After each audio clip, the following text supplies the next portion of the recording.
Chapter 4 The Werewolf in the Middle Ages. Aulus Magnus relates that in Prussia, Livonia, and Lithuania, although the inhabitants suffer considerably from the rapacity of wolves throughout the years, in that these animals rend their cattle, which are scattered in great numbers through the woods, whenever they stray in the very least. Yet this is not regarded by them as such a serious matter as what they endure from men turned into wolves. On the feast of the Nativity of Christ, at night, such a multitude of wolves transformed from men gathered together in a certain spot, arranged among themselves, and then sped to rage with wondrous ferocity against the human beings, and those animals which are not wild, that the natives of these regions suffer more determined from these than they do from true and natural wolves. For when a human habitation has been detected by them, isolated within the woods, they besiege it with atrocity, striving to break in the doors, and in the event of their doing so, they then devour the humans within, every animal which is also found. They burst into beer cellars, and there they empty the tons of beer or mead, and pile up the empty casks one above another upon the middle of the cellar, thus showing their difference from natural and genuine wolves. Between Lithuania, Livonia, and Courland are the walls of a certain old ruined castle. At this spot congregate thousands upon a fixed occasion, and try their agility in jumping. Those who are unable to bound over the wall, as is often the case with the fattest, are fallen upon with scourges by the captains and slain. Aulus relates also the story of a certain nobleman who was traveling through a large forest with some peasants upon his retinue, who dabbled within the black art. They found no house where they could lodge for the night, and were well nigh famished. Then one of the peasants offered, if all the rest would hold their tongues as to what he should do, that he would bring them a lamb from a distant flock. He thereupon retired into the depths of the forest, and changing his form into that of a wolf, fell upon the flock, and brought a lamb to his companions within his mouth. They received it with much gratitude. Then he retired once more into the thicket, and turning him back into his human shape.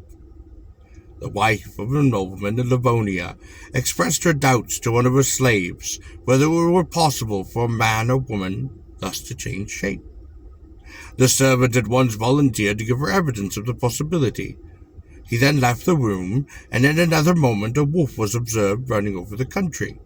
The dogs followed him, and notwithstanding his resistance, tore out one of his own eyes. Next day the slave appeared before his mistress, blind of an eye. Majolus and Caspar Picor relate the following circumstances of the Livonians. At Christmas, a boy, lame of leg, goes around the country summoning the devil's followers, who are most countless, to a general conclave. Whoever remains behind or goes reluctantly is scourged by another with an iron whip till the blood flows, and his traces are left in blood. The human form vanishes, and the whole multitude become wolves. Many thousands do assemble. Foremost goes the leader armed with his iron whip, and the troop follow, firmly convinced of their imaginations that they are there transformed into wolves. They fall upon herds of cattle and flocks of sheep, but they have no power to slay men. When they come to a river, the leader smites the water with his scourge, and it divides, leaving a dry path through the midst, by which the pack may go. The transformation lasts up to 12 days, at the expedition of which period the wolf skin vanishes, and the human form doth reappear. This superstition was expressly forbidden by the Church. Credesti quod quodum sidera soliunt, ut ilia qua vulgo pracevantur, ipse vel sint, vel pusinta, hoc facere quad srianta idist, quam alcus homo nasctere, et tunic valiant ilium designare, ad hoc quad vilint, et quandoquamco homo ille verta, in lupum transforme posit, quo relge sutelio, Werewolf vocat, ot in alium elicurium pegarum. In like manner did Sir Bonifant preach against those who believed supericity in that Sturgius et Fictus Lupus.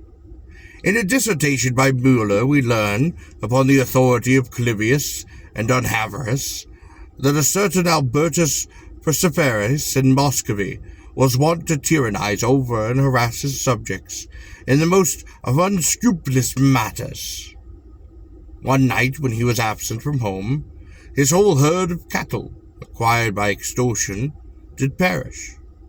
On his return he was informed upon his loss, and the wicked man broke out in the most horrible blasphemies, exclaiming, "Let him who was slain and eaten, if God chooses, let him devour me as well."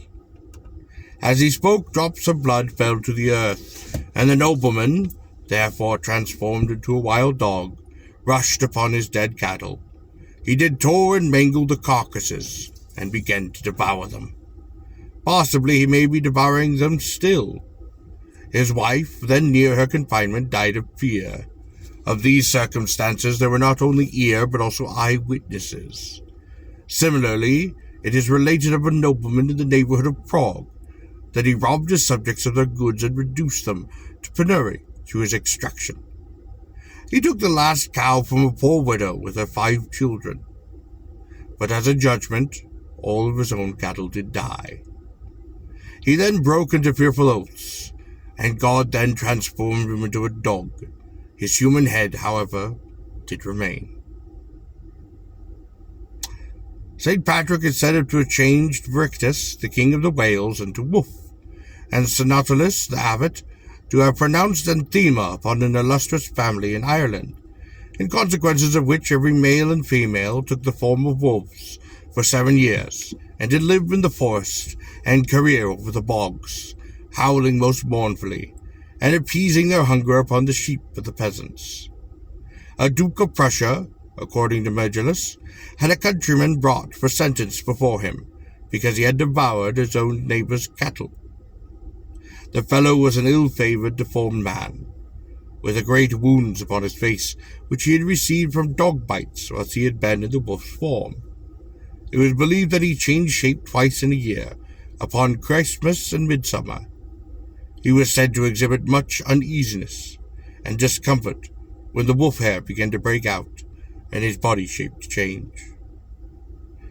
He kept his long in prison and closely watched, lest he should become a werewolf during his own confinement, and attempt to escape. But nothing remarkable ever took place, and if this is the same individual as then mentioned by Aulus Magnus, as there seems to be a probability, the poor fellow was then burned alive. John of Nuremberg relates the following curious story: that a priest was once traveling upon a strange country, and lost his way within a forest.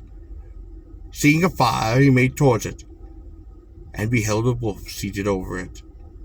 The wolf addressed him in a human voice, and bade him not fear, as he was of the Osirian race, of which a man and a woman were doomed to spend a certain number of years within a wolf's form. Only after 7 years might they return home and rescue their former shapes, if they were even still alive. He begged the priest to visit and console his sick wife, and to give her the last sacraments.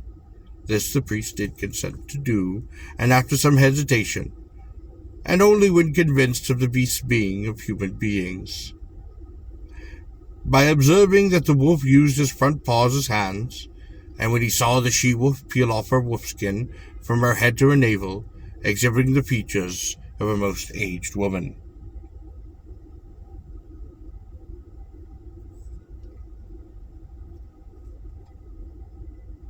There is an interesting paper by Ranius upon the Courland werewolves in Breslau zum Long.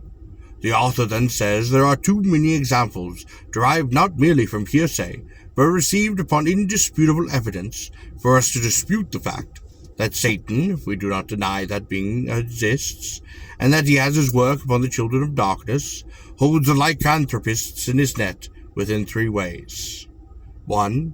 They execute as wolves certain acts, such as seizing of sheep, destroying of cattle, and etc., not changed into wolves, which no scientific man in Cortland does believe, but in their human frames, in which their human limbs, yet in such a state of fantasy and hallucination, that they believe themselves transformed into wolves, and are regarded as such by the others suffering under similar hallucinations, and in this manner run these people in packs as wolves, though not true wolves. 2. They imagine within deep sleep or dreams that they injure the cattle, and thus without leaving their conch, but it is their master who does, in the stead, which they fancy points out or suggests to them. And 3. The evil one derives natural wolves to do some act, and then picture it so well to the sleeper, immovable upon his place, both in dreams and in awakening, that he believes the act to have been committed by himself. Ranius, under these heads, related 3 stories, which he believes he has on good authority.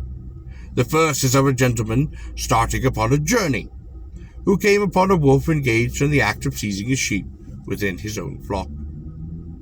He fixed at it and wounded it, so that it fled howling into the havoc. And when the gentleman returned from this expedition, he found the whole neighborhood impressed with the belief that he had, upon a given day and hour, shot at one of his own tenants, a publican, Michael. On inquiry, the man's life, called Liba, related the following circumstances, which are fully corroborated by numerous witnesses. When her husband had shown his rye, he had consulted with his wife, and how he could get some meat, so as to have a good feast. The woman did urge him on no account to steal from his landlord's flock, because it was guarded by fierce dogs. He, however, did reject her advice, and Michael fell upon his landlord's sheep. But he had suffered, as he had come limping home, and in his rage upon the ill success of his attempt, he had fallen upon his own horse, and had bitten its throat most completely through.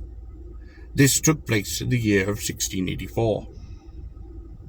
Also in 1684, a man was about to fire upon a pack of wolves, when he heard from among the troop a voice exclaiming, "Gossip, gossip, don't fire, no good will come of it." The third story is as follows. Lycanthropist was brought before a judge and accused of witchcraft.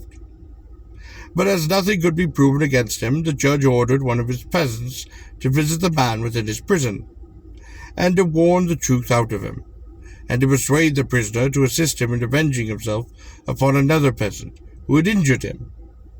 And this was to be effected by destroying one of the man's cows. But the peasant was to urge the prisoner to do it secretly, and if possibly within the disguise of a wolf. The fellow undertook the task, but he had a great difficulty in persuading the prisoner to fall in with his wishes. Eventually, however, he did succeed, and next morning the cow was found in its stall, most frightfully mangled. But the prisoner had not left his cell, for the watch who had been placed to observe him declared that he had spent the whole night in sleep, and that by only at one time made a single motion with his head, hands, or even feet.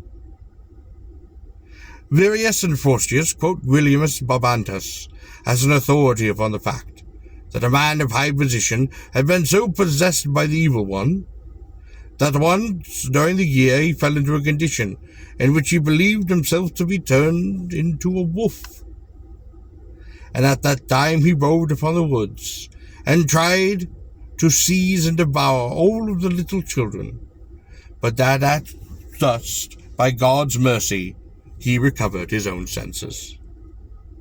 Certainly the famous Pierre Vidal, the Don Quixote of provincial troubadours, must have had a touch of his madness, for when, after having fallen in love with a lady of Carcassonne, named Loba, or the Wolfess, the excess of his passion drove him over the country, howling out like a wolf. Passion drove him, and demanding himself more like an irrational beast than a rational man. He commemorated his lupine madness in the poem Ataladana. Crowned with immortal joys I mount, the proudest empress above, for I am honored with the love of the fair daughter of Count. A lace from Neremunda's hand I value more than all the land. Of Richard with his bricature, his rich Tyne and famed Anjou. When Lupagar the rebel call me, and vagrant shepherds hoot, pursue and buffet me to boot, it quoth not for a moment call me. I seek not palaces or halls, or refuge within the winter halls. Or refuge when winter falls. Exposed to winds and force at night, my soul is ravished with delight. My claims my she-wolf so divine, and justly she that claim prefers. For by my truth my life is hers, more than any's, more than mine. Job Vincilius relates a sad story of a farmer of Pabere, who as a wolf fell upon men in the open country and did tore them to pieces. After much trouble the maniac was caught, and he was assured his captors that the only difference existed between himself and a natural wolf was that in a true wolf the hair grew outward, whilst in him it stuck inward. In order to put his assertion to the proof, the magistrates, themselves most certainly cruel and bloodthirsty of the wolves, did cut off his arm and legs. The poor wretch did die of the mutation. This took place in 1541. The Versailles occurred as a name of reproach in Petronius, Lucerius, and Plautus, and resembles the Norse Hamrama. Vincilius relates also that in 1542 there was such a multitude of werewolves about Constantinople that the emperor, accompanied by his guard, left the city to give them a severe correction, and slew 150 of them. Sprenger speaks of 3 young ladies who attacked a laborer under the form of cats, and were wounded by him, and they were found bleeding upon their beds the next morning. Majorlus relates that a man afflicted with lycanthropy was brought to Pomponatus. The poor fellow had been found buried in hay, and when the people did approach, he called to them to flee, as he was obviously a werewolf, and would rend them. The country folk wanted to flay him, to discover whether his own hair grew inwards, but Pomponatus rescued the man, and did cure him. Bodin tells that some werewolf stories upon good authority. It is a pity that the good authorities of Bodin were such liars. By the way, he says that the royal procurator, General Bodin, had assured him that he had shot a wolf, and that the arrow had stuck upon the beast's thigh. A few hours after, the arrow was found upon the thigh of a man in bed in Vernon. About the year 1566, the witches and warlocks gathered in great multitude, and under the shape of cats. 4 or 5 men were attacked in a lone place by a number of these beasts. The men stood their ground with the utmost of heroism, succumbing and succeeding in slaying some of the pusses, and in wounding many of the others. Next day a number of wounded women were found upon their town, and they gave the judge an accurate account of all the circumstances connected with their woundings. Bodin quotes Pierre Mena, the author of a treatise upon sorcerers, as having witnessed in Savory the transformation of men into wolves. Ninold relates that in a village of Switzerland near Lucerne, a peasant was attacked by a wolf, which he was heaving timber. He defended himself and smote off a foreleg of the beast. The moment that the blood had begun to flow, the wolf's form changed, and he recognized a woman without her arm. She was then burnt alive. And evidence that beasts are transformed witches is to be found upon their having no tails. When the devil takes human form, however, he keeps his clubfoot of the satyr, as a token by which he may be recognized. So animals deficient in cardial appendages are to be avoided, as they are witches in disguise. The Thingvold would consider the case of the Manx cat in its next session. Forestus, in his chapter on maladies of the brain, relates a circumstance in which the 16th century, at Alkmaar upon the Netherlands, a peasant there was attacked every spring with a fit of insanity, and under the influence of this he rushed about the churchyard. He ran into the church, jumped over the banisters, and then danced, and was filled with such fury that climbing up and descended, and never remained quiet. He carried a long staff upon his hand, with which he drove away the dogs, and flew at them, and wounded him, so that his thighs were covered with scars, and the many bite marks. His face was always pale, his eyes deep sunk into their sockets.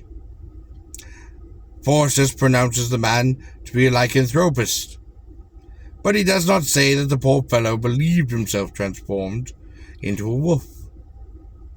In a reference in this case, however, he mentions that of a Spanish nobleman who believed himself to be changed into a bear, and who wandered filled with fury deep among the woods. Donatus of Baltimore affirms that he saw a man upon the streets, surrounded by a string of pupils, who in his werewolf frenzy had dug up a corpse, and was carrying off the leg under his own shoulders. This was in the middle of the 16th century.